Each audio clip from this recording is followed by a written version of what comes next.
a championship has been brought to Las Vegas. Any major sport. Okay, well, Yes. congratulations to them. And then NFL, the Patriots beat the Steelers 17-14. The Giants beat the Panthers 2-0. Jaguars beat the Colts. Buccaneers beat the Saints. 49ers beat the Seahawks. Cardinals beat the Raiders. Cowboys beat the Bengals barely. Jets beat the Browns. What a comeback. Dolphins beat the Ravens. Lions beat the Commanders. Rams beat the Falcons. Broncos beat the Texans. And the Packers beat the Bears. All right, and Monday Night Football. There's 2 games tonight, huh? Yeah. All right, the Titans take on the Bills, and the Eagles take on the Vikings. Now, I Good saw luck you. to the Vikings. I saw you fix your mouth to say the Cowboys barely beat the Bengals. How much did they beat the Bengals by, sir? 1 point, I believe. How much? No, 3 points. 3 I'm sorry. points. How Yeah. much did the Giants beat the Panthers by, sir? Same thing. All right, then shut up. What? I said Okay, barely. just shut up I said sometime. Like, barely, just though. shut up. I said You didn't say barely. that about your Giants. I Shut said up. barely. We A won. win is a win. We 2-0. A win is a win. I'm gonna see you next Sunday. We should bet on something. I wouldn't bet. That's going to be a very low-scoring game. I can tell you that much. All right, the final score will be like 15-12. Well, we'll see. As long as the Giants win it. What else we got, Easy? All right, well, Joe Biden was on 60 Minutes, and among the things he talked about, he says the pandemic is over. And he did acknowledge the U.S. still has a problem with the virus, but he said we're still doing a lot of work on it, but the pandemic is over. In addition to that, he talked about whether or not he's planning to run for president again. Sir, are you committed to running again, or are there certain conditions that have to be right? Look, if I were to say to you, I'm running again, all of a sudden a whole range of things come into play that I have requirements I have to change and move and do. In terms of election laws? In terms of election laws. And it's much too early to make that kind of decision. I'm a great respecter of fate. And so what I'm doing is I'm doing my job. I'm going to do that job. And within the time frame that makes sense after this next election cycle here, going into next year, make a judgment of what to do. I take it the decision has not been made in your own head. My intention, as I said to begin with, is that I would run again. But it's just an intention. But is it a firm decision that I run again? That remains to be seen. That's a very nuanced answer. That's why I don't understand why the headline is some of the headlines I saw was Joe Biden says he's going to run again in 2024. That's not what I got from that. I got that his intention is to run, but he doesn't know yet. All right, in addition, he talked about inflation and what's going on with the economy. Last Tuesday, the annual inflation rate came in at 8.3%. What can you do better and faster? Inflation rate month to month was just an inch, hardly at all. You're not arguing that 8.3 is good news. No, I'm not saying it's good news. It's the highest inflation rate, Mr. President, in 40 years. I got that. But guess what we are? We're in a position where for the last several months it hasn't spiked. The fact is that we've created 10 million new jobs. We're in a sense we came to office. We're in a situation where the unemployment rate is about 3.7%, one of the lowest in history. Massive investments being made in computer chips and employment. So this is a process. He can quote all the numbers he wants, but you can feel it outside. Okay. Yeah. The rent is too damn high. The rent is too high. All right. Gas is high. Food is high. Things are high. So you can quote all those numbers you want. It's bad out here. Like you said, it's the highest in 40 years. Mm-hmm. And you can feel it. Right. Well, there's a lot more to that, but that is your front page news. All right. Get it off your chest. 800-585-1051. If you need to vent, hit us up right now. How was your weekend? Let us know. Was it good? Was it bad? We'll vent right now. 800-585-1051. It's The Breakfast Club. Good morning. The Breakfast Club. Wake up, wake up. Wake your ass. This is your time to get it off your chest. Whether you're mad or blessed, we want to hear from you on The Breakfast Club. Hello, who's this? Hi, this is Charisma. Hey, Charisma. Get it off your chest, mama. All right, so I was listening to y'all earlier, and I was like, okay, the inflation. Okay, so in the beginning of March, right, I lost everything to a house fire. I was in the hospital for a few weeks, and I got out of the hospital right around the inflation. So I went from paying $1,400 for a 2-bedroom apartment to having to downgrade to a 1-bedroom apartment, and now I'm paying $1,970. Yeah, So no, it's super high. $1,000 for a 1-bedroom apartment, and I got 2 kids. Damn. No, the rent is super high. I The mean, rent is too damn high. Everything on for business owners. If you're trying to find a warehouse, there's just everything is just super duper high. Even interest rates. If you're trying to buy a car, I never seen interest rates that high. Right, then going from putting gas in your car like once every 3 days to now you putting it in your car sometimes twice a day, depending on your commute. It's horrible. Yeah, no, it is. We need more money over here than over there. I agree with you wholeheartedly. When I'm telling you, man, Tupac hit it on the head when he said they got money for war but can't feed the poor. Hello, who's this? Renee. Hey, Renee, good morning. Get it off your chest. Fast food these fast food places like McDonald's and stuff like that, if they got attitudes, they should not be working in public.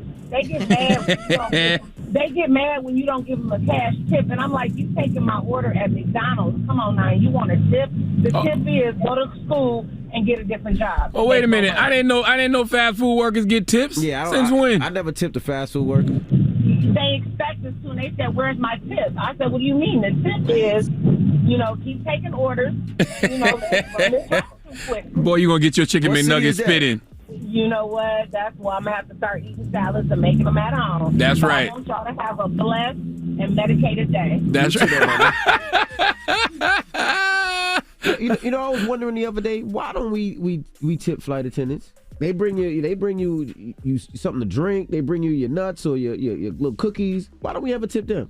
I don't know. Maybe they make really great money, and I mean the amount that we pay in plane tickets, you know what I'm saying, keeps them employed. Cause they walking back and forth all day long. Yeah, but the amount we pay in plane tickets, they got to take that service charge out of that. Goodness okay. Gracious. Yeah, you're not even allowed to give them any money, and they don't even use cash for anything now on the flight. No. Get it off your chest. 800-585-1051. If you need to vent, hit us up now. It's The Breakfast Club. Good morning. The Breakfast Club. Car show, brother. I tell everybody, if you give me something to give to somebody, they're not going to get it because I'm usually working. I was in the middle of my car show. Do you remember, though, I gave you one for you, Angela, and Charlamagne? I do not remember. You don't remember. Next time you got to pinch his butt and say, hey, get at the Charlamagne for me. He'll remember that. No, look, and he said, well, give it to my daughters. It was 3 books. I delivered the 3 books. And you got to remember me. I pushed up on you like, I'm going to come at you like Nas now. Say, hey, I got something for you. Just don't pull the gun on me. Remember that? Oh, my God. That's not going to work, sir. No, especially in 2020. What's the name of the book? What's your name and what's the name of the book? So people listening might want to Terry Carmichael, and the name of the book was Real, excuse my French. That's the name of the book. Okay. No, I don't remember, brother. I get, when I'm doing my car show, people give me a bunch of things, and I usually give them to my daughter, and my daughter brings them back. But I haven't seen that book, so I mean, if anything, if you want to send something to Yee and Charlamagne, I would send it to the station though. So how can I send that? We're gonna put you on hold and give you the address, the mailing address. All right, cool. But you better send it soon. Hold on. I don't know how much longer we're gonna be at this location. Address. As soon as I get it, it's going out. Okay. All right, bro. I don't know how much longer we're going to be at this location. People do that all the time. They give me something, but I'm in the middle of a car show, a party. I'm not going to remember to bring that stuff back. Hello, who's this? Anonymous. Okay. Hey, Anonymous. Get it off your chest. Well, I was dating this girl for 2 years, and then I had a trust fund. I never told her about it, and she left me for some guy who was rich at that time. And I finally have access to the trust fund. Now I'm a millionaire. She want to get back. I told her no. And I'm so happy that I dodged the bullet. So, yeah. How much is your trust fund worth? I don't believe this story. I have no reason to lie, Charlamagne. Yes, you do. How much is the trust fund worth? 2022. Wait, what'd you say? How much is it worth? He's anonymous. Your trust fund. You're anonymous. 3 million. 3 million. Where you calling from? Anonymous too. I know a lot of people, so I wouldn't want to put. Who left you the trust fund? My dad. Okay, what do he do for a living? I don't have to say it, but I just want to say that I just dodged the bullet. That's the only reason why I called. That's it. So if you're calling Anonymous to say this about this girl, she don't even know who you are. That is true. He's just telling a story. Need to know. Like, I don't want people to know. That's the whole point. So what's the point of the phone call? You just wanted to let us know? You just wanted to vent. Yeah, he's getting it off his chest. Yep, I just want to get that off my chest. And I don't want to friends and family to know, I just want to stay low-key about it. Okay. What you going to do with the money? I don't even know yet. It came as a surprise, so, yeah. I don't even know what I'm going to do with it, honestly. Okay, have a good day. How old are you? 23. Okay. Well, do the right thing, man. Get you a financial advisor to help you, properly manage that money. Yeah, go to a couple financial advisors. See which one is the best one. Don't just go to one, and do your homework before you give anybody money. There's so many get-rich-quick schemes or double your money schemes. Just go to somebody reputable and take your time. You got time. You ain't got to rush nothing. Right. Well, I appreciate it, man. Thank you guys so much. Good luck. Sir. I don't believe that story. Just want to throw that out there. I think that was a bull-faced lie. Okay.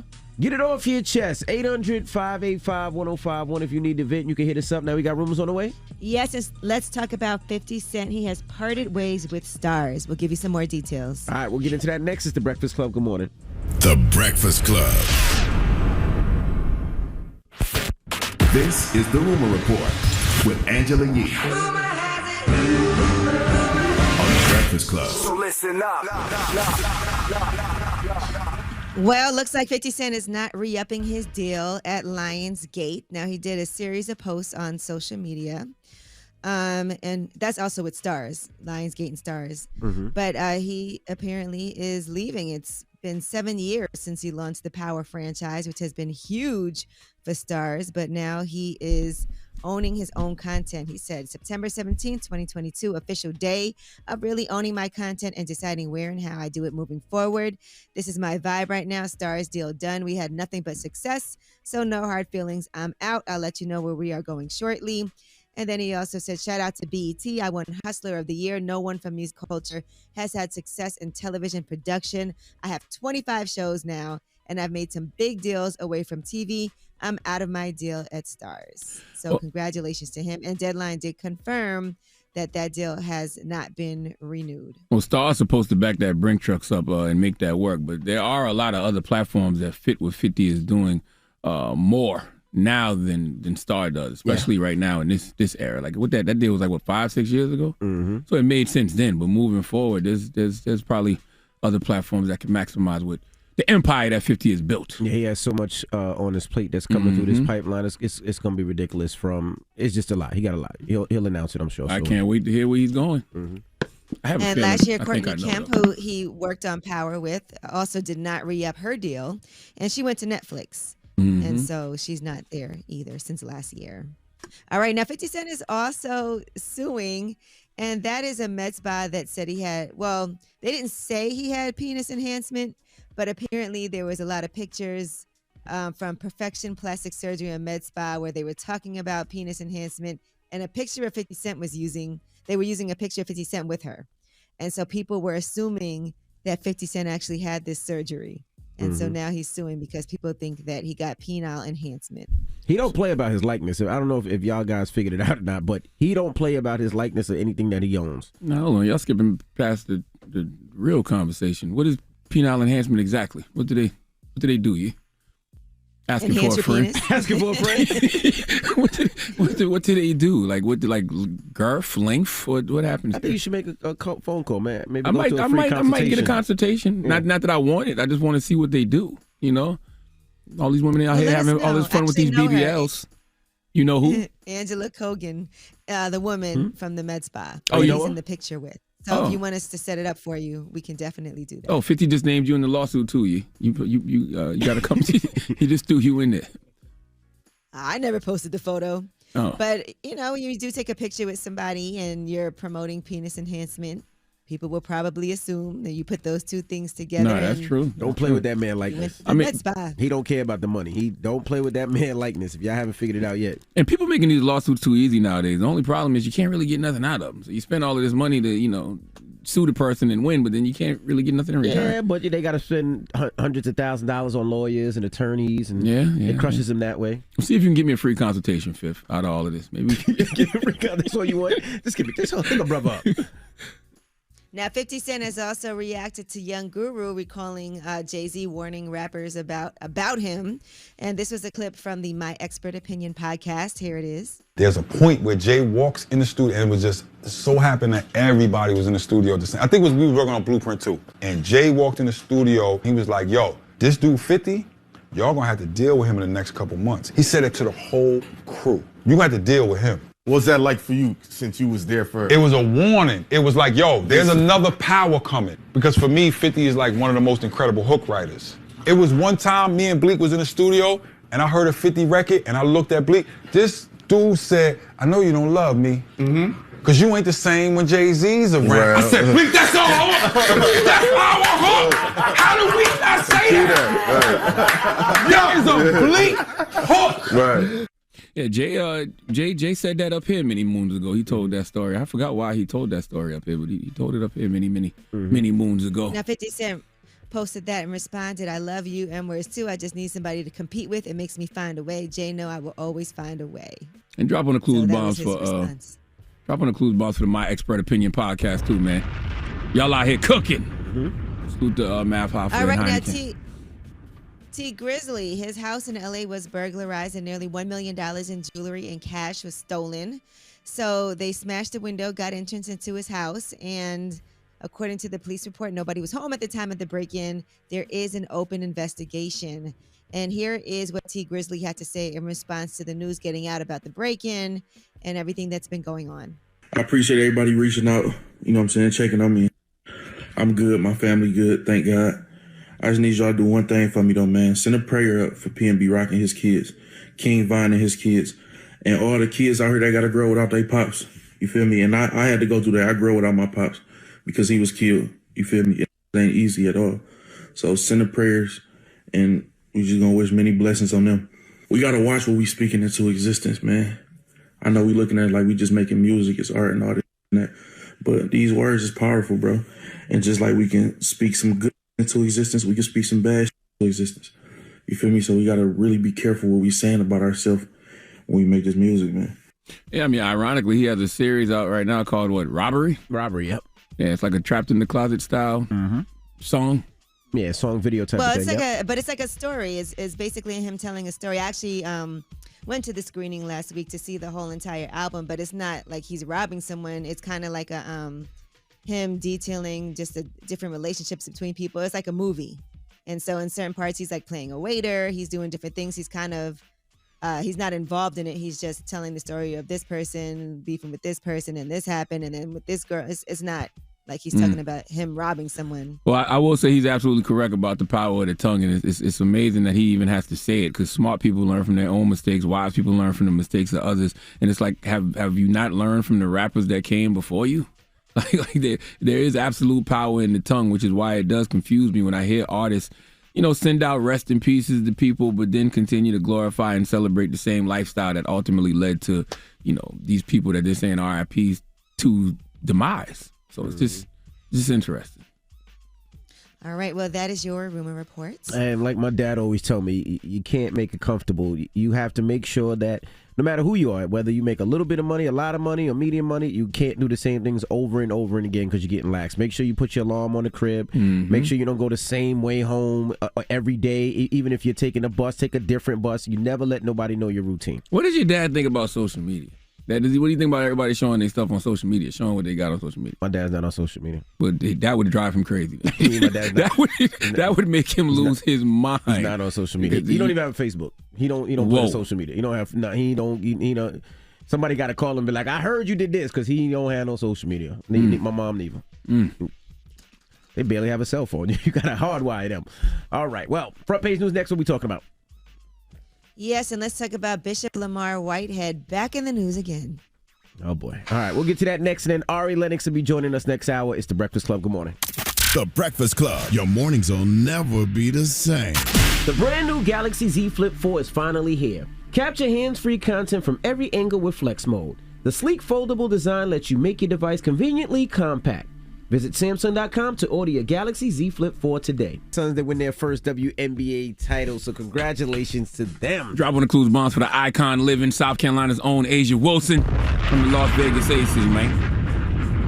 And in NFL football, the Patriots beat the Steelers. The Giants are undefeated. They beat the Panthers 19-16. I don't like how you say that. What, undefeated? Yeah, we are undefeated. And they 2-0. So what? We undefeated. Undefeated. You got to get some games under your belt to we be got 2 considered games undefeated. under that belt. That's all we need. 24-0. Jaguars won. Buccaneers beat the Saints. 49ers beat the Seahawks. Cardinals beat the Raiders. The Jets beat the Browns on a comeback. That was crazy. All he had to do was take a knee. Oh, man. Dolphins beat the Ravens. Lions beat the Commanders. Rams beat the Falcons. Broncos beat the Texans. Packers beat the Bears. Cowboys nearly won yesterday. They beat the Bengals. What do you mean Cowboys nearly won? I don't even think you used that word right just now. That's not how you say that. No, Cowboys nearly won. We won. Well, you're going to lose this week. No, we not. Yes, We're gonna win 15-12 against the New York Giants. Definitely not. And I'm DJing that game. I'm gonna be there. You coming? Play with Cooper Rush if you want to. Oh, now that's your guy, Cooper Rush. Play with Cooper Rush. That's your guy. Play with Cooper Rush if you want to. Guy. Okay. Last week it was like, oh, this season's over. We're gonna get the first. That's right. First couple of picks. That's right. Play with Cooper Rush. You know why? Because I have unwavering belief. The reason I have such unwavering belief in myself and in life is because I'm a Dallas Cowboy fan. Okay? I don't know why I believe, but I believe. And where there's a will, there's a way. And when there's a rush, I trust. I don't know what I said. I have to. What was that? I have to. Don't worry about it. Increase my bus. I must increase my thrust. All right. What else you got, Yeezy? All right, well, let's talk about Bishop Lamar Whitehead. Now, he once again went viral. That's your bishop, Yeezy! If you remember this bishop, and 50 Cent, was at his church before, too. A lot of people were. But he's a Brooklyn pastor, and he's actually suing 2 YouTubers, and he's suing them because of things that they've said about him and accused him of not really getting robbed of his jewelry. If you guys remember, he went viral when he was robbed during the live stream. He's now seeking a $40 million lawsuit with damages against YouTubers Demario Dives and Larry Reed after they accused him of stealing from his own congregation. $40 million? And that's how much he's suing them for. All right. So this particular time, apparently he feels that there are people being sent to his church and they're sent to disrupt things. He was on the church's live stream giving his sermon at the Leaders of Tomorrow International Ministries in Canarsie when a woman in the congregation actually interrupted him as was walking past, at which point he did grab her by the neck and then he shoved her out of the frame and continued. Let's give Jesus a round of applause. Let's give Jesus a round of applause.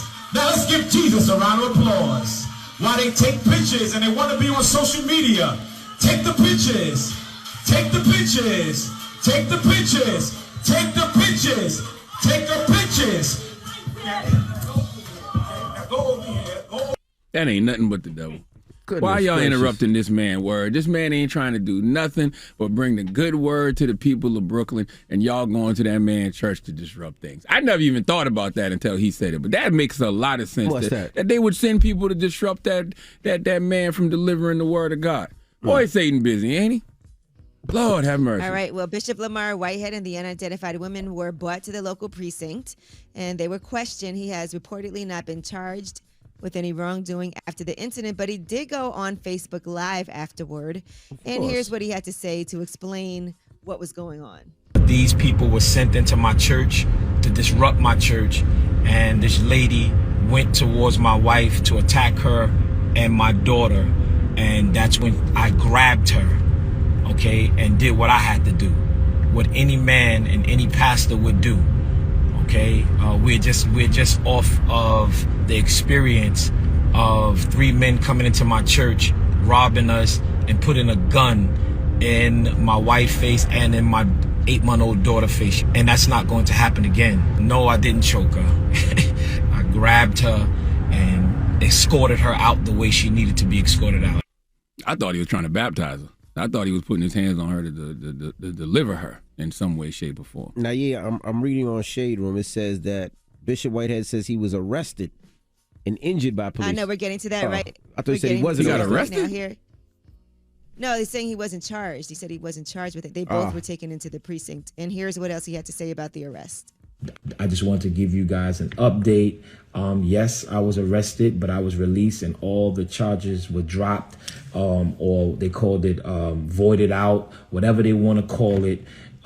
So if I did do something, why am I not still there, right? Let's use logic. And she's still there. Amen. So I just need y'all to get that understanding. I'm not scared of y'all, and I'm not scared to be in my church. And I'm going to continue to be in my church. But one of the things that you're not going to do is come inside of my church and do what you want to do. That's not going to happen. It's never going to happen. Oh, man. I cannot believe Bishop Lamar Whitehead is giving away all his content for free. 50, what are you waiting on? This man needs a doc. He needs a docu-series. Y'all thought Honk If You Love Jesus was good. This is the best church entertainment on the planet right now. Are you serious? Amen. Are you serious? What didn't y'all say 50 was a member of his church at one point? No. What'd y'all say? No, He got a what he did was proclamation. he gave an award. Yeah, a proclamation. Well, 50, you need to turn this into a docuseries. Okay, we need to go into the mind of Bishop Lamont Whitehead, but also see what's happening in that church. I would be intrigued. I am interested. Okay, because the devil is busy. Well, that is. And the devil is truly trying to keep that man from delivering his word, and I need to know why. Bishop needs some security. Definitely needs security. He needs some security. Yeah, I know we all believe in the scripture, no weapon formed against me shall prosper, but you still got to protect yourself. You can believe in God and have faith, but you still got to protect yourself in the church. Absolutely. Especially after they done tried to rob you. All that Gucci and Rolls Royce, you need to get some security. The security should have handled the lady if the lady was threatening your family. Amen. Amen. Amen. All right, Amen. well, that is your front page news. All right. When you going back to church, E? I've been there one time. Amen. All right. To get my proclamation, as did a lot of people, as did 50 Cent, your boy. I'm not asking about you. I'm just asking about you. That's all. I'm just He saying. was actually at Angela Yee Day, man. All right. Shout out to Bishop Lamar Whitehead. I thought his name's Lamont. It's Lamar? Lamar. Oh, Lamar. Oh, Lamar my bad. Whitehead. My bad. Okay. Does it matter if it's Lamar? Yes, it does. You need to get that man's name right. Goodness gracious. Okay. All right. All right. When we come back, Ari Lennox will be joining us. We're going to kick it with Ari Lennox. When we come back, it's The Breakfast Club. Good morning. The Breakfast Club. And we had a good time. You just don't love us? Or No, it's just, y'all can be a little tough on people sometimes? Yeah. We've evolved. We've changed a whole lot. Yeah, I feel that. Yeah. So I want to, if you don't mind, for people that don't know who Ari Lennox is or where you're signed to or how you got your start, I want to start from the beginning for those people, since this is your first You want her to do a time. documentary? Oh. Yes, So you're signed to J. Cole. Yeah. How did you get into the music industry and signed to Cole? Well, I was working at Public Storage and just dropping music on SoundCloud. And there's an amazing rapper named Omen. He loved my music. He told Ebe and Cole about it. And Ebe was like, we'll fly you out like tomorrow or tonight, something like that, so that you can meet Cole in the studio and stuff like that. And I was horrified. I just got the job. I didn't want to lose the job. It was $10 an hour. It was the highest paid job I ever had. You said $10 an hour. Yeah. Wow. So I didn't want to lose it. So I almost didn't go. Mm-hmm. But honestly, I think it was fear, fear of flying and things like that. But I got over it. I drank mad vodka and I got on that flight. That was your first flight as well? First flight in a long time, years. Did you lose your job? Did I? Yeah, I did, and I was horrified, and I started doing Uber.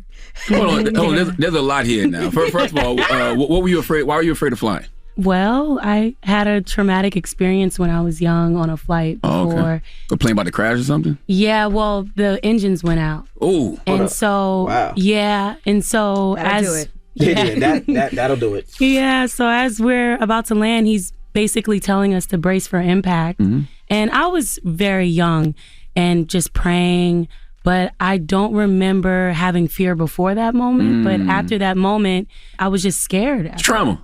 Yeah, I think so. Absolutely. Yeah. Now let's rewind. Now you lose your job and you become an Uber driver. I can't see you driving no damn Uber. I was. Are you a good driving driver? everything.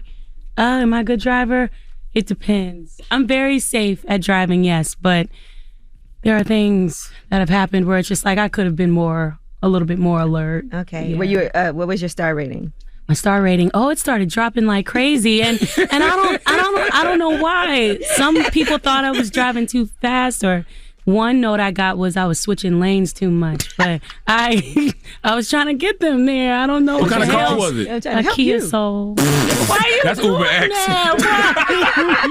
Yeah, I was public storage. No, I didn't have no big fancy, Tell me how the car Uber was set Black up. What'd you have money. in the car? What'd you have in the car? It was just a nice black interior and a big bowl of candy. Okay. in the I middle love of when Uber it. drivers have candy. Did you in have the car. charges for people? Yes, I You did did have have my charges for people? charger I would give because you Okay. can't trust. Did you play your own people. music? I did put not my. I would never. I'm not weird. I hate that when you get in the car and they start playing their That own happens music. to me all the time. I in never. Atlanta. I mean, never. Not never. one time? No. Did you make conversation or were you quiet? I made some conversation sometimes. 3 times people threw up in my car. How does that work? Do they pay for it or? They pay for it, but it's nowhere near enough. And then you lose like 5 days of work because disgusting. your car stinks and you're traumatized. Yeah. How long did you have the Uber job for? This is interesting. This was my longest job to date. Uber, I probably did for like at least a year or something. Wow. Yeah. So I guess the meeting didn't go well because you lost your job, but then you started driving Uber. Mm-hmm. No, the meeting went really well. I just, I had to still make money. You know, they were still, taking their time with the idea of like signing me. It wasn't like an immediate. This is my last Uber question. When you saw when you saw the episode of Insecure when Issa Rae was driving Uber, did you say, "Oh, I see me"? I didn't see that. Oh, you never saw that episode? Okay, yeah. I do love Issa. She drove Uber on Insecure for a while. Did? Wow. Yeah. I feel like a loser. I need to. You know why I never watched Insecure? Because every time I would watch an episode, I would just get so sad about my life. And how like sexy these men were, and how I had no men. And But listen, but that's by choice. I feel like for you, that's by choice. Maybe it is. It is by choice because you could have a man. I could, but it might not be the one. Some people are okay with settling and saying, "Okay, I don't want to be alone," and people make you feel like that. Right. But the truth is, it's better to like wait till the right person. Absolutely, and I've definitely learned that like the hard way. So very like intentional and particular about like who I want to share my time with. So I find myself alone a lot. Why not change the mindset a little? Like you see the sexy man and you be like, I'm going to have that one day. I'm going to have a man like that for myself one day. I've been more adamant on like my standards. Absolutely. I do that. Like I'm more like, yes, he has to be fine. Yes, he has to have a nice job. Yes, he has to be good to me, an effective communicator. Like I am like... Have his own place. He did have his own place. I am, chanting those things within... Now, my assistant loves you, right? Really? Her name is Mercedes. Hi, Mercedes. So she sent me a couple of questions. One of the questions, she said, you have a song called POF. She's single, by the way, right? Now she says, have you tried the dating app POF, and were you ever catfish? And then she goes, by the way, that dating site is terrible. Oh. So have you ever tried Plenty of Fish before? Absolutely. I met my first boyfriend on POF. Really? His name is John. I don't know if I'll get in trouble for that, but salute to John. John, they're like, yes, I told y'all. I've been trying to tell y'all. Wait, hold up. Yeah, I shouldn't have shouted him out. But it's a very common name, I would say. John is lit right now. John is going to be so lit when this interview come out. I've been telling y'all. I told you I used to rock with Ari. I heard you got kicked off of some dating sites because people didn't believe that it was you. Yeah, Tinder.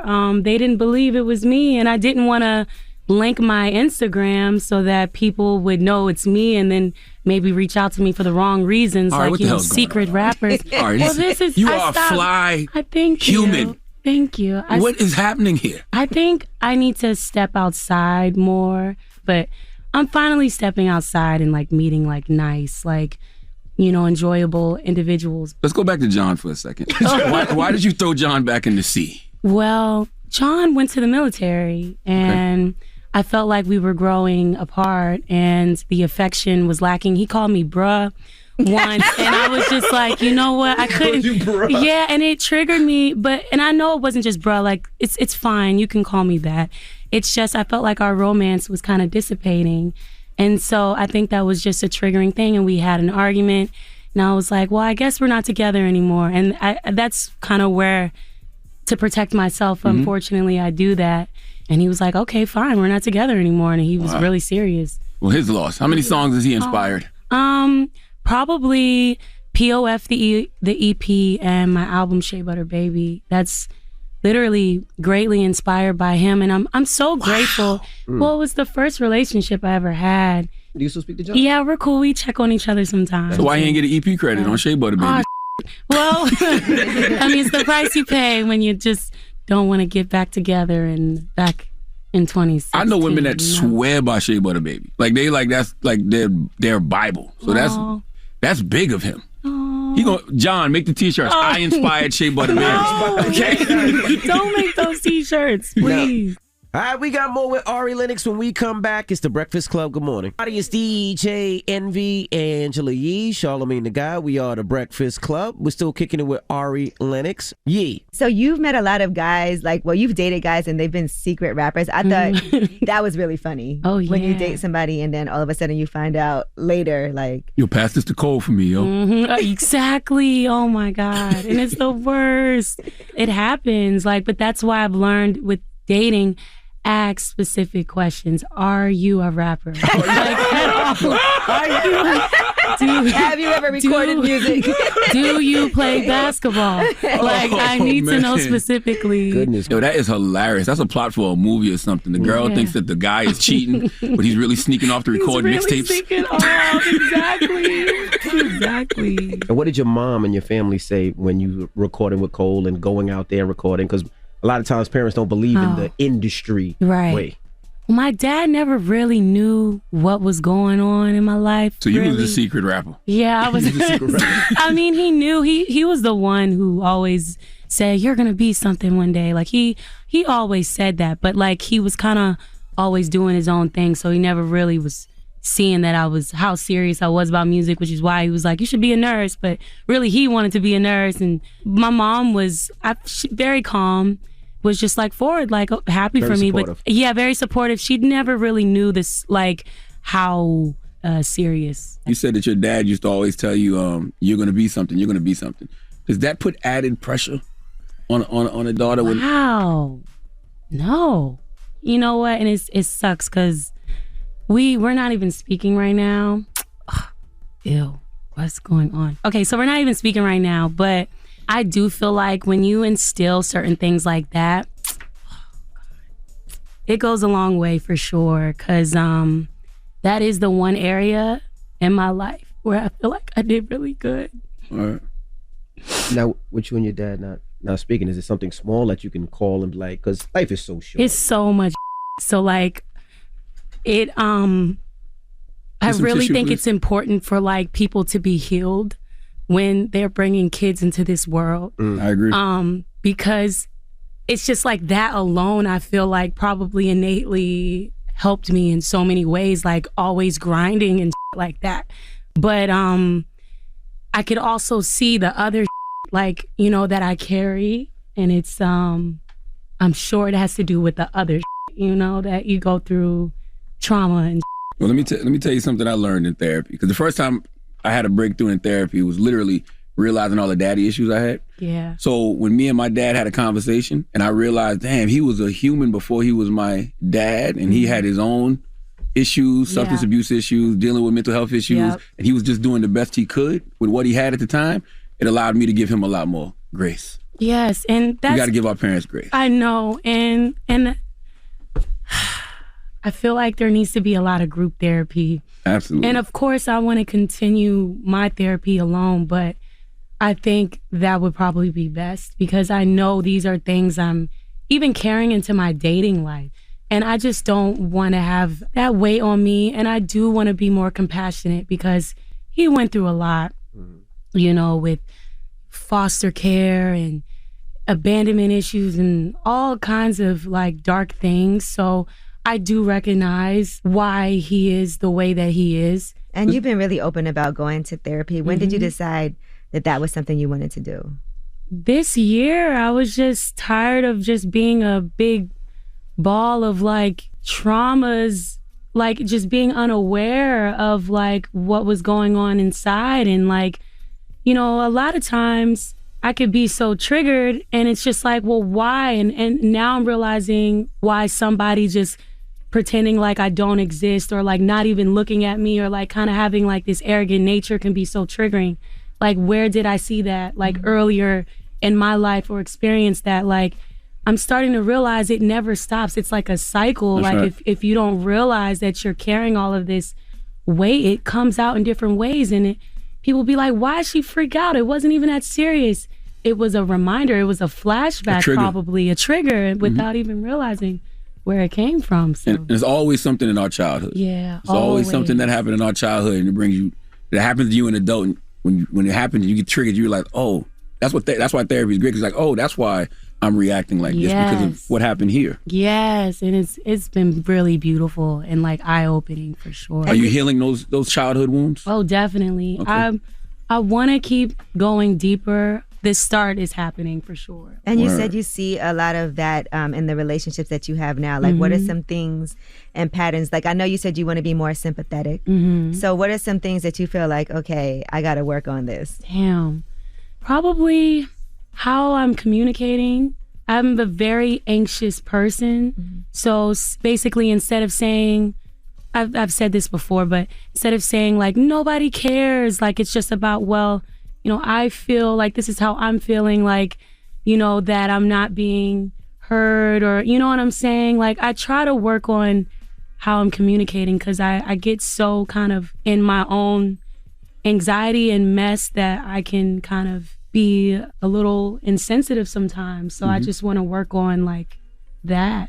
And when it comes to performing and getting on stage, are you the type of person who gets nervous before that, or does it all go away and that's where you feel most comfortable? Most times I rarely get nervous, like that nervous, but certain things like TV performances, like I'm shaking. Like it's just certain things, or Jasmine, like at the, when we performed at the BET Awards, like horrified. Like I don't want to let this legend down. Like Jasmine Sullivan is everything. So yeah. Question: when you get triggered by secret rappers, do you remember the struggle rapper who traumatized you? Oh, there's so many. There's so many. Yeah. Goodness gracious. People will never hear of. There's so many, right? People we never hear of. Like they won't say it until like you like them. And it's just like, oh, I'm about to go to the studio. What? Why? Like what studio? Do people ever act like they don't know who you are when they want to date you and act like, oh my God. Like, hey, what do you do? You know, and act like they're not sure who you are. Yeah, I've definitely been in a relationship where he acted like I was not who I am at all. That's ridiculous. Yeah. I was trying to feel appreciated. He kept trying to say it was just, it's ego, like, you know, it's not all about you type thing. But really, I just felt like he always kind of diminished everything about me, you know, like kind of pretended like this singing part didn't even exist. I hate people like that. Don't try to make me feel small because you're little. Yeah. Oh my God. I mean like that that. to you, I'm not mean that Charlamagne? literally. That to you. Oh my gosh. I didn't mean that literally. You know what I mean? Like, you know what I mean? What happened? Tell me. Charlamagne. Tell me. What? I want to know.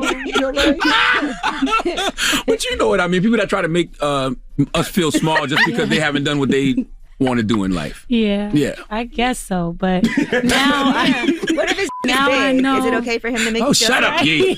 Right. Jesus. But now I know, like, my goal is just to date nice people. It's got to be hard though, because you're Ari Lennox now, so you don't know who likes you for you or who likes you because you're a superstar. Yeah, where you meeting these guys? Where do you meet guys besides the, you know, Plenty of Fish? Like where are you meeting these individuals? Well, the other day I met a guy at a fashion show. That was really nice, and he was so fine, but the date was terrible. How do you kick it to you? But what was terrible? The date was just his dress was probably better than yours. Oh, no, especially if you met him in New York at Fashion Week. He did not have on a dress. So how did he kick it to you? How did he kick it to you? You're sitting there. He walks over. He gotta get by your security first. Well, we were sitting in a seat, and he. Oh dang! I don't want nobody to. But pull up those pictures. Yeah, right? She's sitting next to. Oh, well, I won't tell you which. You can stop now. Show. Right. Yeah, I can stop now. Yeah. All right. What was your? Well, he reached out and introduced himself and like shook hands, and it was really cute and sweet. And where was the first date? The first date, I ain't gonna tell you where. I was curious if y'all went to a restaurant. It was a lovely restaurant. It really was, but he was late. He was late. Well, traffic is bad during Fashion Week. Nah, he's supposed to be there on time. Isn't it Fashion Week now? He was hanging out with J. Cole and What? So it's a rapper? No, that's what I'm saying. Why was he hanging out with J. Cole? My dating life. Her whole team is like, stop. My dating life it's just not it. All right, we got more with Ari Lennox when we come back. It's the Breakfast Club. Good morning. Me, Angela Yee, Charlamagne the Guy. We are the Breakfast Club. We're still kicking it with Ari Lennox. Charlamagne? What was your intention with this album? The intention was just me showcasing dating in its entirety from... See, I was trying to get away from dating, but you brought us right back. Well, I know. That's what it's all right. It's on subject for me. And it's where you are. You know what? A lot of people can relate to you. That's one of the main questions people ask. How do you find somebody? Yeah. Like somebody good, How? somebody nice. Do you think about marriage? Like, are you dating with the intention to get married? That's how you find somebody, probably is how finding yourself, really. And so that's really what I'm focused on. I got a little distracted with that recent date, and then I was like, well, let me see what else is out here. But I think I'm gonna pull back into like myself and just kind of like change my number and just focus on more beautiful books on trauma and just focus on me. Oh, I got a great one for you. I might have it in here. Resma Minicum, My Grandmother's Hands. Really? Yeah. We also have an Omarion Unbothered book in here, Oh, too. wow. Is that about traumas? Oh, wow. He looks so adorable. Okay. You single? All right. Oh, no. Okay, no, I'm kidding. Chucky, she get a book back. Damn. I don't want none of those problems. No. You have to give the book back. No singers, no rappers. What about ball players? You said earlier, if he played basketball, he doesn't mention that. Maybe a soccer player would be nice. Go where the money at, my G. Or, Go where the money at. Is that where the money Football. is? That's where the money at. That's where the money at. Football is where That's where the real money at. Soccer. Okay. Charlamagne's a bird. I didn't know I'm not a bird. I'm not a bird. No, I'm just saying we have intentions. See? Wow. That's all. Now, did you finish your thought on the intentions of this album? The intention of the album is just making beautiful music that sounds like I'm in love based on crushes of people I've never even hung out with before. Like Mean Mug and Hoodie, crushes on fine men that I never even hung out with. That's and then it gets to blocking you towards the end. And then it gets to blocking you, and that's where I'm at right now with it, like in real life. But yeah, it's just dating and the emotions. And towards the end of the album, I'm definitely more about like, okay, it's time to protect my peace. Like, no one's going to do that for me. And I find it irresponsible to be moving around in life with all of these unhealed, traumas and trying to, get to know people. So I just, I want to check some things, some codependency things and anxiety things. That's powerful. Fast? Do you block people fast? You talk about blocking. Do you block people fast if they ignore you? Just block them quickly? I do. Like one time I felt that there was distance happening and I was like, hey, can we talk? I feel like something is changing. He was like, I thought we were good. I thought everything was good. You know what? Just need to get something to eat. I'm gonna call you right back. And so I got on the phone with my dad and me and my dad talked for like 2 hours and I didn't hear from the guy. And I'm looking at my phone like, wow, and so I blocked him after that. And that was it, rap. You haven't spoken to him since? We spoke one time since then. I'm sure for some reason I'm attracting avoidant people who don't know how to communicate well. Well, you're probably attracting what you are. That's why what you said about, healing your own trauma before you get into another situation is so important. That right there, that's better than money. You know how we all, I'm about to say, how we always say you need a man with money. But you know what I mean? I do want that. But you really want a man that is doing the work like you're doing the work. I got so many homegirls that say I can't date a man if they're not in therapy, if they're not trying to heal. Wow. Yep. That's what I would want for myself, a secure individual and or someone who is striving to be secure and healing as well as I am healing and trying to heal. I wanted to ask you, what did you think? Because you are one of the leaders of this new R&B era. What did you think of Diddy's comments that R&B is dead? I thought it was dismissive to all of the amazing, legendary artists that have been in the game and that are also contributing. I mean, from Mary J. Blige to Jasmine Sullivan to Summer Walker to Ella Mai to Money Long, Van Jess, Lucky Day, Aaron Ray. There's so many of us. Tenariel, Brent Fayez, Jalen Jossie, her, yes. Let's, SZA Jill still Scott, working. SZA, like everyone is still killing it and dropping music, and it was dismissive just because, I don't know. Tink, gotta say Tink. Yeah, Tink, exactly, amazing. Yeah, I don't know why he said that. It was not nice. But I do That's love. a good way to put it. I do love all that he's contributed to music. So it's no shade, but it's like, be more nice to the people that are really, we're out here still. Like, stop it. All right. I often wonder, when you was young trying to get on, what did you think the industry would be like? And what have you realized, it really is? What did I think it was going to be like? I don't remember. I just knew I saw Bow Wow up there and JoJo, and I just wanted to be like them. Like when I was young. What did I think? I don't know what I thought. Like, maybe I thought there was going to be like a lot of like devil people, Illuminati stuff. I've yet to see that. Thought there would be a lot of cocaine. I've yet to see the rooms with. No one's ever offered you cocaine. Damn, you waiting? I've never seen it before. Are you waiting to sacrifice a family member or something? I'm not waiting. I promise. I don't want to sacrifice. I don't think I've ever seen cocaine before either. No, yeah, exactly. I've been offered it, but I've never seen it. I've never been offered. I don't believe it, or I don't remember. I think I've been offered it twice in my life, but they didn't like have it in their hand. Wow. They were like, "Do you party?" Yeah. Then I have been offered it before then. Well, yes, in a bathroom. Yes, that's what that meant. Oh my God. You've been offered cocaine. I have been offered cocaine. I call it party. All my friends in the Illuminati. All your friends are in the Illuminati. Oh my God. Oh no. But we do appreciate you. We appreciate your music. Thank you. And I was kind of hurt when you said you didn't want to do interviews anymore. I was like, don't let one bad interaction with somebody mess up somebody else, and I'm glad you're over that, and I'm glad you're doing interviews again. Thank you. I want people to understand that was just a part of my anxious nature of like what I meant earlier when I was just like, nobody cares. I kind of worst case scenario and jumped to like the extreme. I'm kind of black and white with things, especially that's what anxiety when is. Yeah. And I definitely didn't mean that. I was just so heartbroken by the fact that he would release something that we didn't agree on him releasing. And I just kind of felt ambushed, So, yeah. Well, let's get into a record off the album. What you want to hear? Oh, I guess Boy Bye, because that's a real sexy record. I love that song. Lucky Boy Day Bye. is awesome. All right. I can't wait to see you on TV and movies, too. I see that in your future. Thank you. As well. That's so sweet. Yeah, we need to get with Shonda Rhimes and do this mini-series, How to Get Away with Rapping. Oh my God, about stop secret struggle rappers. I know, it would be brilliant. Yes. That's what we a gonna little do. thriller in it. Yes, All right. please. Well, Ari Lennox, thank you for joining us. It wasn't that Thank bad. you. It was beautiful. See Y'all's that? energy. Wow. See that? And we prayed before we came in here. Why you talk so damn much? Because we held hands. Why you talk so as much? a big Why? family. Why do you talk The so much? prayer. Yes. Why do you talk so much? Because I love you. I do Jesus feel Christ. the peace. You don't love me back? Oh. No, not today. You talk too much. You guys, this is about Ari Lennox, not about your secret That's what relationship. I'm trying to tell him. I just said we prayed together as a family. What are you talking Oh, about? God. We set an intention before the interview. That's what we did. Thank you. Yeah, salute to Miss Don't date Kelly. radio Auntie personalities Kelly. either, Ari. I felt that. What you say? So don't ever date a radio personality Okay, either. I promise I won't. Okay. Almost did. I won't.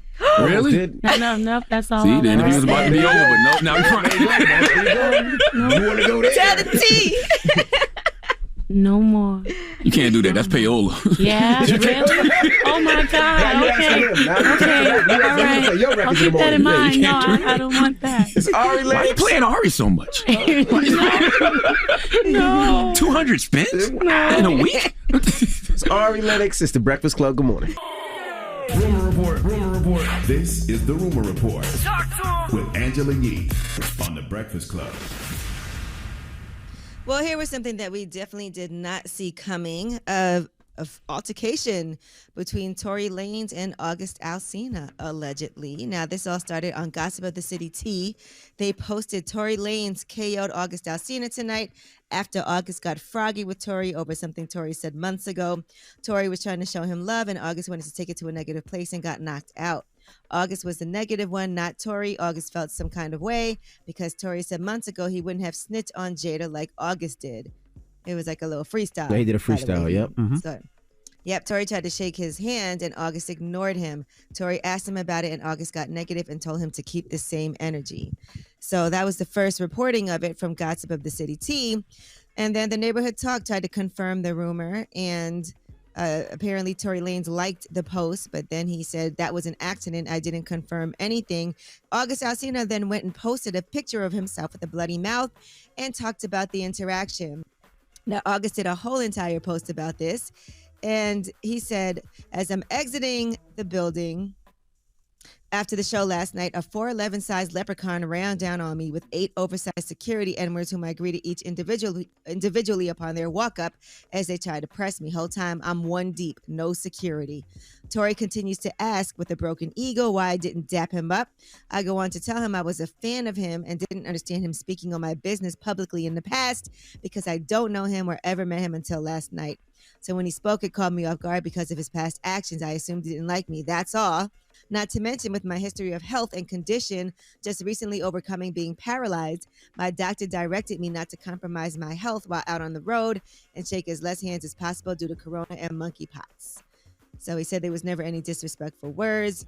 And he also wants Tory Lanez to put out the footage. He was like, his people got the whole thing on camera. Put the footage out. I'd like to see it. Anyway, let me go clean this blood off my face with some Encina Wellness, which is a brand that he's involved in, that he's been pushing. All right. Well, Tory Lanez then went and talked to academics and said nothing happened. What happened with August, bro? Everything good? Brother, wrong. Nah, nothing happened. I don't even know what this kid is talking about, brother. Okay, so you're not involved? No, hell no. I don't know if he's doing a promo. I don't know what that he's talking about, brother. Yo, when I read it, I'm like, yo, Tory not even violent like that, bro. Like, yo. All right, so basically, Tory Lanez is denying the whole thing and saying it never happened. August Alsina posted a few different pictures of his injuries. Yeah, that was the fallback comedy tour, R&B comedy tour. It was Friday in D.C., Saturday in Chicago, and Sunday was supposed to be last night in Long Island, but neither Tory or August performed last night. Now, I know this was in Chicago, and they did talk, TMZ reached out to the Chicago Police Department, but they said they didn't have any charges that had been filed as of that time. As of yet, yeah. I'd be hearing these stories, and I'd be like, what are we supposed to do with all this information? Like, it's like a non-stop soap operas that be happening via social media all the time. And the crazy thing is the R&B tour when I DJ last night was dope. It was R&B music. It was calm. It was cool. It was just a good vibe and good feeling. So some R&B dudes been wilding for the longest. Once again, 50. We need you to produce an R&B boxing match. Oh boy, because it kind of started with your Tycoon weekend with the R&B guys wilding. You know what I mean? And then it kind of just has been carrying on. We see the Omarions and the B2Ks, and now this weekend with Tory and August. I forgot all the ones that happened for 50 Cent Tycoon weekend. It was Jacquees. It was Trey. Let's do some R&B celebrity boxing matches. You know what I mean? So we Pleasure P? Was it Pleasure P too? I don't remember. Yeah. Let's do some R&B celebrity boxing matches. August said you wouldn't even know about this story if he didn't try to go leak the story. Me and his people were the only people out there when this happened. But for the sake of storytelling, we gonna always stand on truth. And that is your rumor report. All right. Charlamagne, who you giving that donkey to? Man, 4 after the hour, we need former governor of Mississippi, Phil Bryant, to come to the front of the congregation. We like to have a word with him. Brett Favre need to get some of this hee-haw too, but we'll talk about it. All right. We'll get to that next. It's the Breakfast Club. Good morning. I was born a donkey. It's the donkey of the day.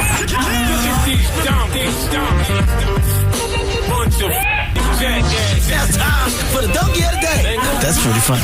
Charlamagne the devil? Possibly. The Breakfast Club. We got to add Ab Soul to one of those. Ab Soul just did a donkey of the day mentioning his new record. Drop on the clues bombs for Ab Soul. Donkey of the day for Monday, September 19th goes to former Mississippi Governor Phil Bryant. Okay, this story bothers me in such a real way because it's just more proof that regardless of what this country tries to tell us, the powers that be do not care about the poor, period. Okay, because Phil Bryant is at the center of a welfare scandal. There's a civil lawsuit against him because he used federal welfare funds toward the building of a new volleyball stadium at the University of Southern Mississippi. A massive criminal scandal in which prominent officials misspent or stole millions in welfare funds intended for the nation's poorest residents. Disgusting.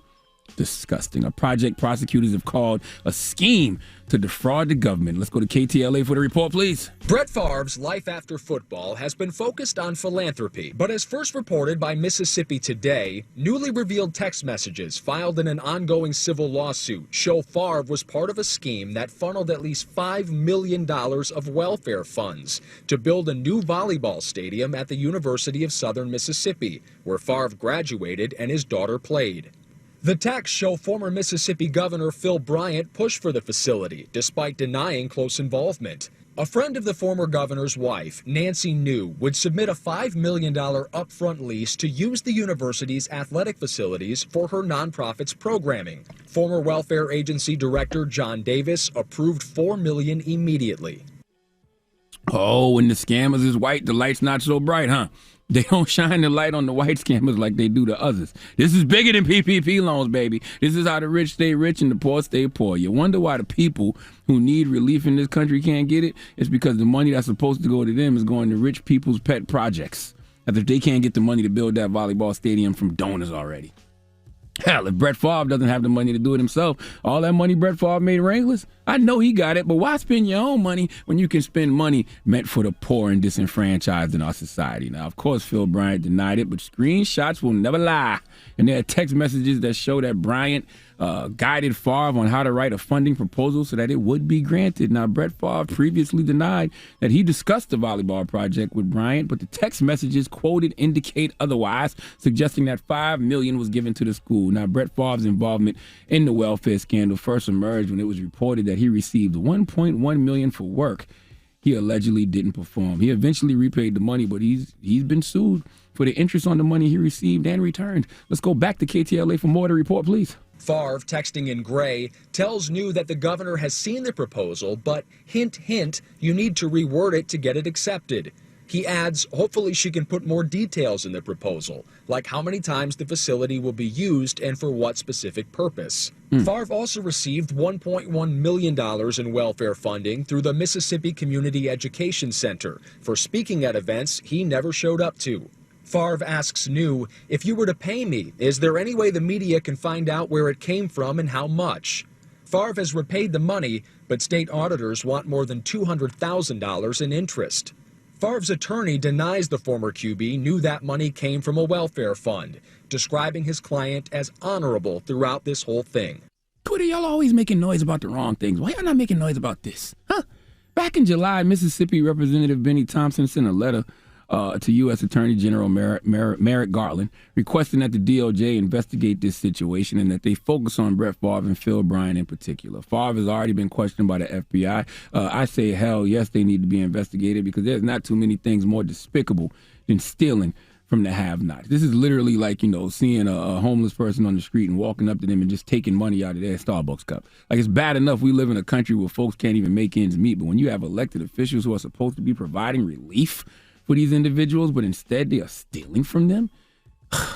This is why when things really, really, really hit the fan in this country, it's going to be bad because the poor aren't going to continue to cannibalize themselves. No, they're going to hop those gated fences and start coming to the communities y'all are in. Not only because they know that's where the prosperity at, but now they have even more incentive because not only are y'all not helping the poor and disenfranchised, you're stealing from them as well. I never understood this. The same way I never understood labels not paying artists what the artists are owed. It's not your money. The money is there for who it's there for. Simply give them what is rightfully theirs. It's simple. There is no need for Phil and Brett to be dipping their hands in the church's money. For what? Now, we all know nothing is going to happen to Phil Bryant or Brett Favre. Because if something happens to them, then it sets a precedent, and now more elected officials will start to get exposed, investigated, and arrested for the same thing. And we all know Phil Bryant and Brett Favre aren't the first to do things like this, so they're not going to make an example out of them because doing that will lead to them making an example out of the whole system or having to make an example out of the whole system. And that's not going to happen. Okay, the good old boys, don't know how to punish the good old boys. Okay, but Benny Thompson is right. You have to push for them to be investigated. You know why? Because if you forgive the fox for stealing your chickens, he will take your sheep. And America been past stealing chickens, and they've been taking sheep. So yes, investigate them so it leads, to some type of conviction, but we know it won't because we have a system that feeds off sheep. And once again, they will never punish the good old boys, okay? But I just want to warn America of where we are headed, if we're not already there now. But we're definitely headed that way. If the haves don't start doing right by the have-nots, woo, man. Matter of fact, this ain't even a word from me. It's a word from a prophet, one of the greatest messengers God has ever sent this dimension, Tupac Shakur. If I know that in this hotel room they have food every day, and I'm knocking on the door every day to eat, and they open the door, let me see the party, let me see like them throwing salami all over I mean, just like throwing food around. Well, they're telling me there's no food in here. You know what I'm saying? Every day, I'm standing outside trying to sing my way in. You know what I'm saying? We are hungry, please let us in. We are hungry, please let us in. After about a week, that song is going to change to, we hungry, we need some food. After 2-3 weeks, it's like, you know, give me all the food, breaking out the door. And after a year, then you just like, you know what I'm saying, I'm picking the lock, coming through the door, blasting, you know what I'm saying? It's like you hungry, you reached your level, you don't want any more. We asked 10 years ago. We was asking with the Panthers. We was asking with them, you know, with civil rights movement. We was asking. You know, now those people that were asking, they're all dead and in jail. So now what do you think we're going to do? This is where we are headed, America, and you did it to yourself. Please give former governor of Mississippi, Phil Bryant, and Brett Favre the biggest hee-haw, please. All right. Well, thank you for that donkey today. Mm-hmm. Now, up next, we have the woman from The Woman King joining us. The movie came out this week and did like the women of The Woman King. What I said? You said the woman of the Woman King. The women of the As Woman if it's King. just one woman in the whole movie. Nah, the women of the Woman King. And it came out this weekend, and it did, I think, over $19 million. I think it did like $19 million. $19 million. That's right. So we're going to talk to them next. Is it number one? Yes. Oh, okay. Dropping the clues bomb for the Woman King. Now, I think it's we need to be honest with the people. We recorded this on Friday. We did. Okay. All right. So it's Viola Davis, Queen Viola Davis, Gina Blythewood. And I'm going to mess this sister's name up. Thuso Bedu? Bedu. Thuso Bedu. Bedu. Yeah, Bedu. Okay. All right. So we're going to talk to them next. So don't move. It's The Breakfast Club. Good morning. The Breakfast Club. It is a moment of movement. Yes. Now, how difficult was it for you to get in that type of shape? Because from the premium, it was a lot. It looked like you did your own stunts and everything. Yes, we did, and it was a lot. Hour and a half of weight training every day, and heavy weights because they wanted me to be really bulky. So you could believe I could take down 250-pound men. 3.5 hours of martial arts after the weight training. You know, weaponry training. You know, punching, elbows. Running 10.0 on the treadmill. Wow. Which you know when you start running, your heart rate goes up and you lose oxygen. And I'm over 50. So the fact that I'm alive and sitting here is a testament. Are you ready for somebody to try you? Just to show. I'm going to say that. You look at people differently now. I'm like, hold up. But that's a powerful feeling to be able to just really transform your body like that. You think you'll incorporate this training like just forever into your life now? Some of it? We're still we still work out together. All three of us too. They come to my house and we complain. Yeah. You know, but you know, for me, and Tuso can attest to that, it's getting into the mindset of the warrior. That mindset of either you fight or you die. Yeah. You know, because as actors, you can't just transform the body. You have to transform even inward. Yeah. We are, after all, at the end of the day, playing people. And I mean, I don't know. I don't walk through my life except with my child. It's if you come, you know, for my child, I'll try to kill you, right? But really, every day I don't have fight or die sort of spirit. So for people that don't know, let's break down what The Woman King is about. This incredible group of elite female warriors who defended their kingdom, defended their people at a time when they were at a great crossroads of which way they were going to go. And it just tells the story of this incredible kingdom that was different than any other kingdom in all of Africa. And it's based on a true story, right? Because this is the real life Dora Milaje. Yeah, right. Yeah. Absolutely. Yeah. That's the incredible thing. These women were real. So many of us have never heard of them, never were taught about them. So to be able to go to the movies, see yourself reflected up on screen, how you've never seen it heroically, we think it's going to be a game changer. It's exciting for me because I've never seen black women in a role like this, you know, and I love movies like 300 and Apocalypto where you see all the fighting and running and excitement, but to see like these powerful black women, I just feel like this is something that is life-changing for us. You know, I saw that you said, Gina, that when you read the script, you knew even before you finished that you wanted to do this movie. Yeah, for real. 5 pages in. Wow. it's written that these women rise up from the grasses, about to go ham on some men who took their women prisoner. And for me, my mindset, athlete, wanting to put us up on screen, I wanted to see that image. I wanted to be the one to shoot that image. Yeah, I'm glad y'all did this too, because I'm a big comic book guy, so I always knew that Dora Milaje was based off a real crew of women, but I never did the research on it. I never went to go look about the Dahomey Amazon. So this is a great educational piece, I think. Yeah. And Viola, you produced this also, right? My production company with my husband Julius Tenen, we produced the movie. We fought for it for 7 years. 7 years. 7 years. Wow. 7-year fight. It's always hard to get a movie done in Hollywood. Anyone it has a hard time, but us especially have a hard time. Do you think this is going to start a shift in Hollywood, where instead of the narratives of the enslaved, we get those stories all the time, we'll get more of these stories showing our warriors' spirit? I hope so. We have to. As you said, it's time. It's what we love so much about this film.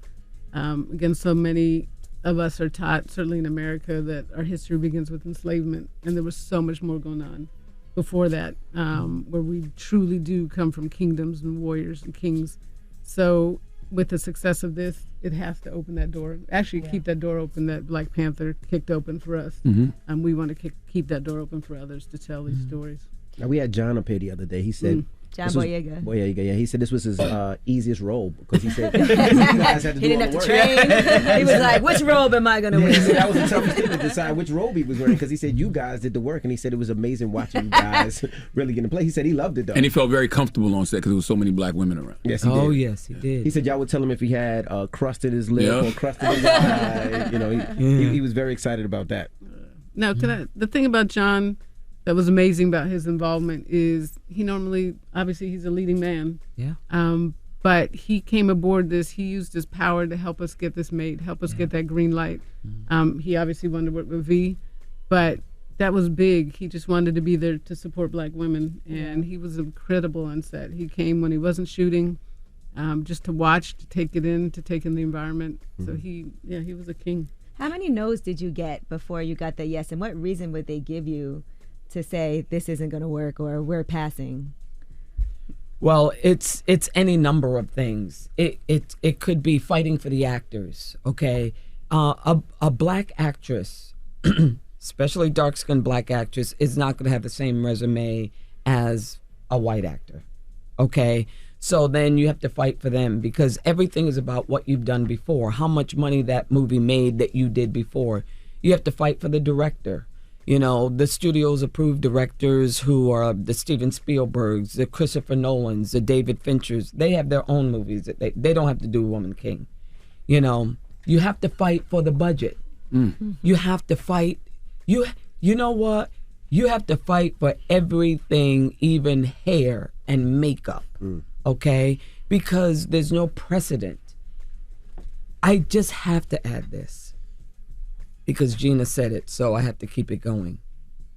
It's the whole idea of support.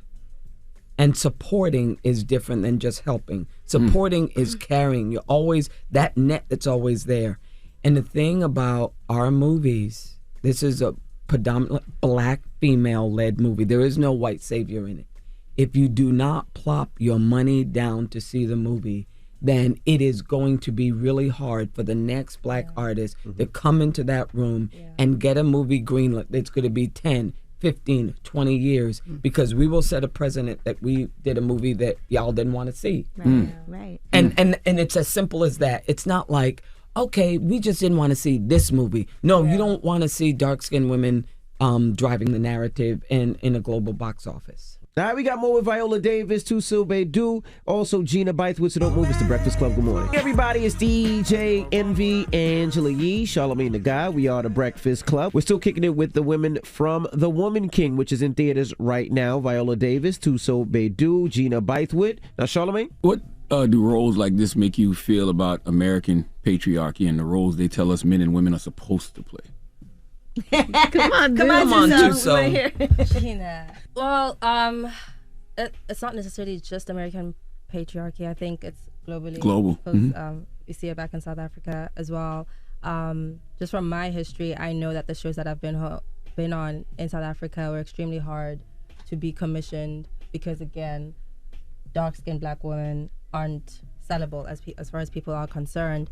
And I think this movie will show the opposites. It shows, the humanity of the dark-skinned Black woman. It shows that we are people who are talented, we've got something of value to add, and that whatever the system has deemed as the standard isn't necessarily true. Mm-hmm. Gina, why was it important for a woman, especially a woman of color, to direct A Woman King? Man, it had to be from our point of view, our lens, what I brought to it. Like, as a director, it's vision. It's my vision. What do I want the audience to see? How do I want these women portrayed? I just think somebody else who didn't have the love of our people, love of these women, they may have made a movie that was just about kick-ass women killing, and that's it. But I wanted to show our humanity. I knew we needed to see our humanity, and that's the thing why more of us have to tell our own stories, is because it's our lens. We're putting the camera on what we want to see, and it makes a huge difference. So how important is it for Black Americans to have a connection to the motherland? I think so. From what I've observed, and I talk about it with most of my friends, is there is an identity that was stripped from African Americans when they were taken from this land.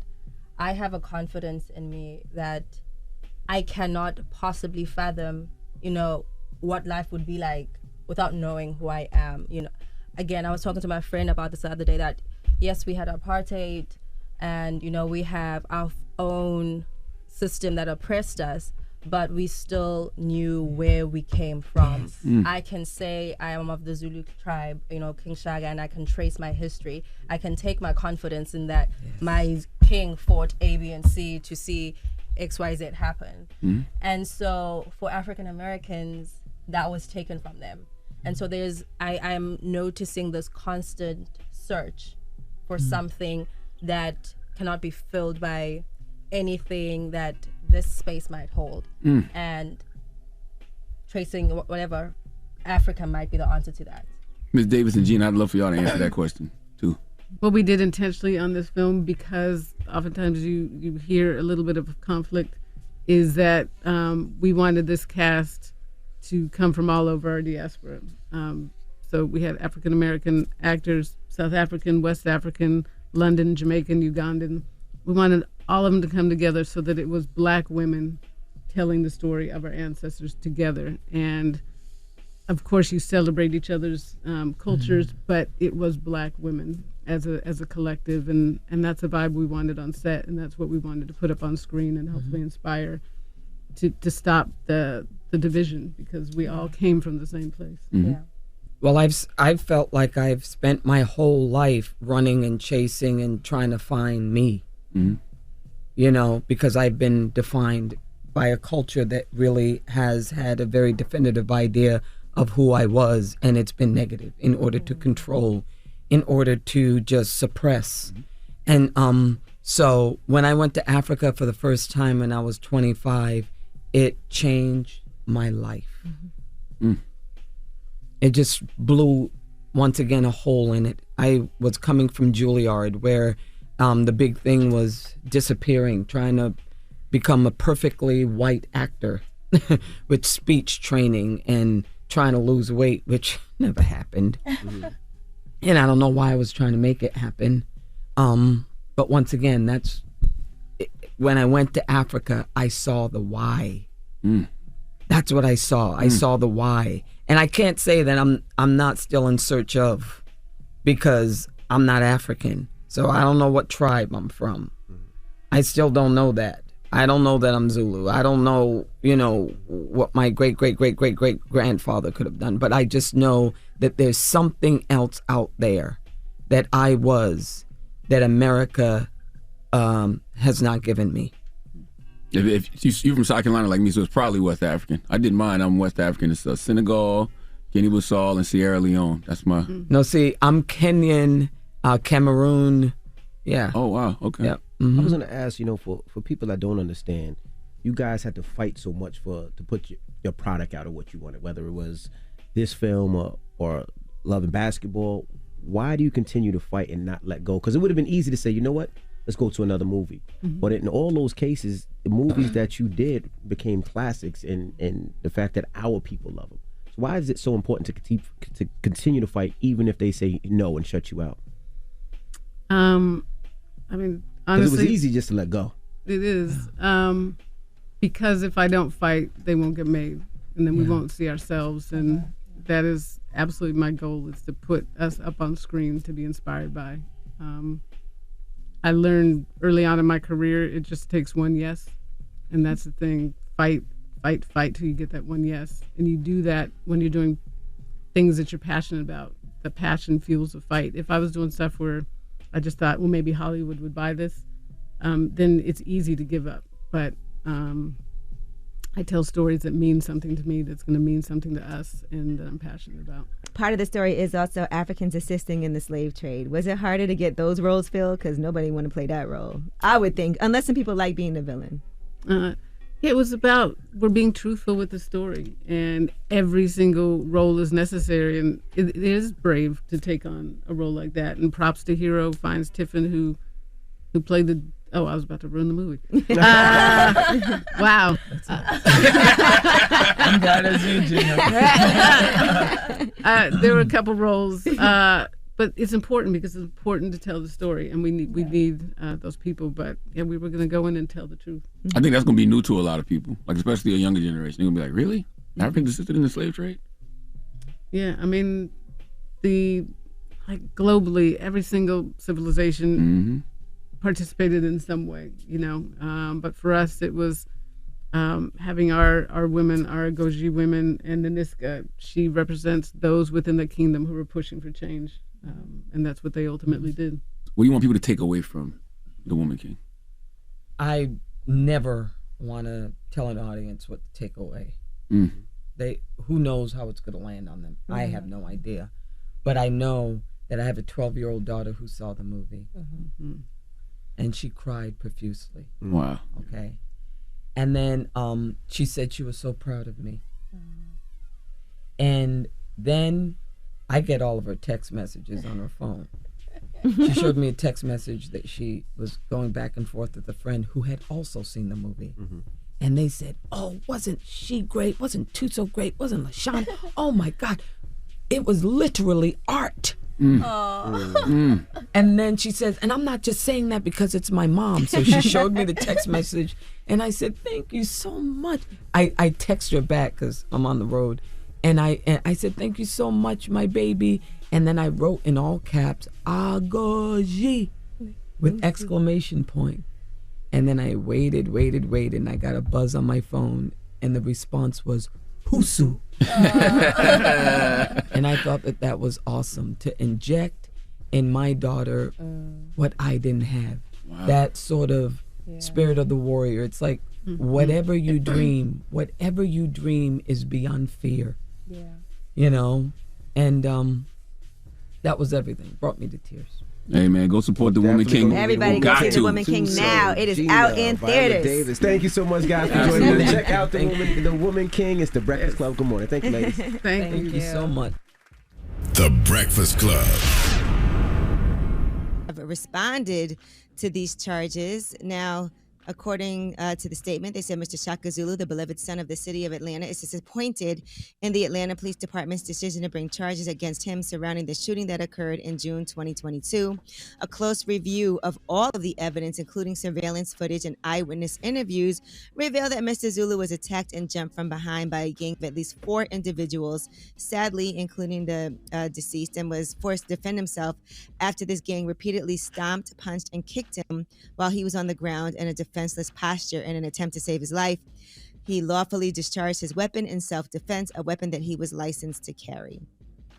And so the narrative, I guess now they want to make sure that, he doesn't end up going to jail for defending himself when he could have potentially gotten killed in this incident. Yeah, I don't understand this one at all. Like, does the stand your ground law not apply to black people? Not to mention he was at his place of business. I feel like if that was a white person at his place of business and that happened, not only would charges not be pressed, the people who jumped him would be arrested. And how is there footage of him getting jumped and shot? And did I read correctly that nobody's been arrested for that yet?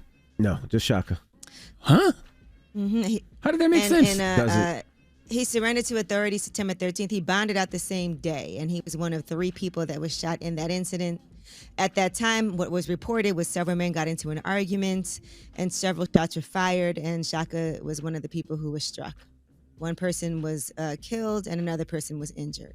I mean, I'm sure he'll, beat that when he goes to court, but I want to know, why was he charged to begin with? Right. Imagine you're fighting for your life. All of this happens. You're jumped and attacked, and then now you're being charged. And Georgia's definitely Doesn't make a any sense. stand your ground state. Yep. All right, now Post Malone had a really nasty onstage fall. I mean, that looked painful. I guess there was a ramp and a hole in the floor that had been used to lower his guitar. It's like a trap door, and somebody did not cover it up. And so you can see Post Malone go down really hard, and he's laying on the ground for several minutes holding on to his rib cage. And eventually he was able to get off of the stage. He did promise his fans he would be back, and he did come back about 10 minutes later, but he looked really injured. Here's Post Malone. So whenever we do the acoustic part of the show, the guitar's on the guitar stand and it goes down. There's this big hole, so I go around there and I turn the corner and bust my ass and winded me pretty good. We just got back from the hospital and everything's good. Everything's good. They gave me some pain meds and everything, so we can keep kicking the tour. I just want to apologize to everyone in St. Louis, and I want to say thank you guys so much for coming to the show. That's the kind of lawsuit people hope for. Who do you sue in a situation like that? Like when he's someone neglected to do something. Yes. But that's his stage setup, though, right? I don't care. Somebody got to get sued. When Ezell walked into that convenience store on Friday and laid out on the floor and said, my neck, my back, my neck, and my back, that's what he was hoping for. That type of lawsuit right there. That's a big lawsuit. Mm-hmm. Now, people initially were saying that he broke his ribs, but he bruised his ribs, which, by the way, I bruised my ribs before. That is extremely painful when you try to breathe, you can't laugh, sit down, move, and everything. But so I can't imagine what breaking them would be like, but he did bruise his ribs. It hurts when brief. Is that what you're saying? Yes, it did. I'm sure. It did. All right, and Nicki Minaj and JT were on Instagram Live together, and this is the part that everybody was talking about, and they did clear this up afterward. Nicki Minaj brought up the fact that JT had made a diss about her years ago and wanted her to rap that. This track is against me in the car, when you was in the car. How that song go? Rap that song right now. My diss song is saying, what it say? Nicki can't rip no beat. She ain't even from the street, so I was in my Jeep, my Lucy. No, finish it. Keep it going. Wait, I don't remember. I don't know. I scared. Nicki can't rip no beats. She ain't even from the streets. I'ma drop you like a bag of groceries. Like, you know what a grocery store have you drop it at the door? Mm-hmm. Well, now, they squashed that JT beef, went on right? Twitter Mm-hmm. and said, "You're so delusional. I wanted to repeat the song I made in my car, and we was laughing the whole live like a phone convo. We talked about literally everything, and it was all laughs." And Nicki Minaj said, "Man, F these duds, babe. Everyone on the live knows how dope it was from beginning to end. We were having fun, being silly. That's a little freestyle she was actually making up off the top of her head in her car. Since y'all keep trying to pull her down, I'm going to go mad hard for her." Can I hear it one more time? Can I hear the JT freestyle again? Can we hear that again? Oh, we can't? No. This track is against me in the car, when you was in the car. How that song go? Rap that song right now. My diss song is saying, what it say? Nicki can't rip no beat. She ain't even from the street, so I was in my Jeep, my Lucy. No, finish it. Keep it going. Wait, I don't remember. I don't know. I scared. Nicki can't rip no beats. She ain't even from the streets. She was freestyling. I'ma drop you like a bag of groceries. Oh. You know what a grocery store have you drop it at the door? Mm-hmm. Okay, yeah, you can't hold that against her. JT was a kid and she was shooting at the top shot. Now they was squashing. That's what hip hop is about. Shoot at the top shot. All right, well, that is your rumor report. Up next, we got the People's Choice Mix. Don't move. It's the Breakfast Club. Good morning. The Breakfast Club. Your mornings will never be the same. Galaxy Z Fold 4 is here to change the way you get things done. Now you can browse social media while tuning into a video call. And with the expansive foldable screen, you can use up to 3 apps at the same time. Visit Samsung.com today to order your Galaxy Z Fold 4. Hey everybody, it's DJ Envy, Angela Yee, Charlamagne the Guy. We are the Breakfast Club. Now, Charlamagne, you got a positive note? I do. First of all, man, I want to tell everybody thank you for watching Hell of a Week on Comedy Central. Comes on every Thursday night at 11:30 p.m., but you can also stream it on Paramount Plus. A lot of people watching on Paramount Plus, so I just want to say thank you.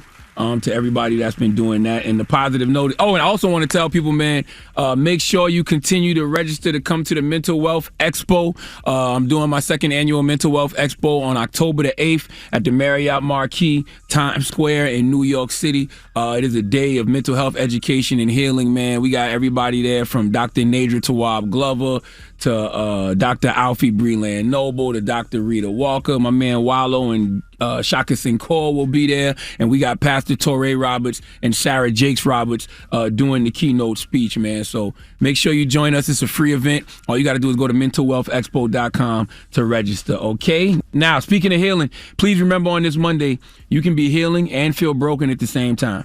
Healing isn't a destination we reach where we are perfect and at peace all the time. Healing is a journey that involves accepting and embracing ourselves as we break, as we heal, and as we reconstruct. Breakfast Club, bitches! Y'all finished or y'all done?